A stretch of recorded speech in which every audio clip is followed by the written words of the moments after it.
és l'acte d'inauguració del curs i ens retrobem totes les persones de les escoles cooperatives i és un moment molt, molt important per nosaltres.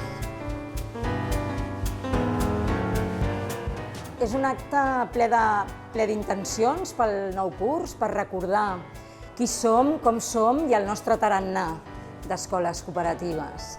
A més, comptem amb la presència del director general de centres privats i concertats de la Generalitat de Catalunya, el senyor Ramon Montes.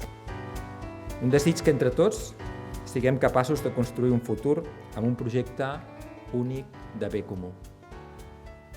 El nostre municipi, el nostre país, el nostre planeta, per tal que es faci realitat la sostenibilitat, la justícia social i el respecte per la dignitat humana i els drets fonamentals de les persones. Un propòsit i un repte en el que els nostres alumnes han de ser els veritables protagonistes.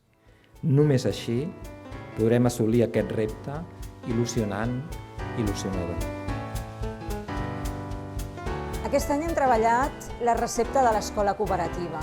Nosaltres som el grup número 1 i hem preparat uns canapés salats i uns dolços.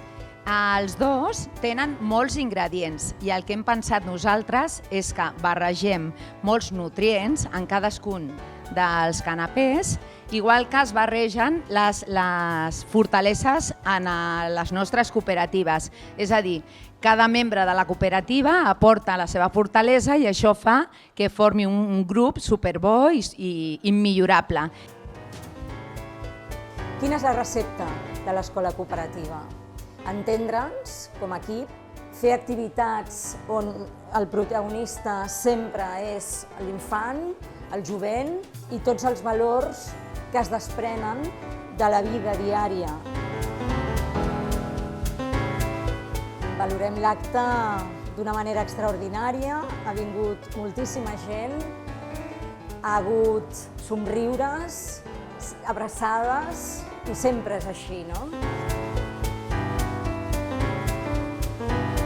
S'han treballat molts valors, però jo crec que el valor que destacaria, com sempre, és la unió i el companyerisme, no? Que per nosaltres, a nivell cooperatiu, és un valor essencial i poder col·laborar, compartir per crear aquests plats de cuina que s'han fet avui ha estat espectacular.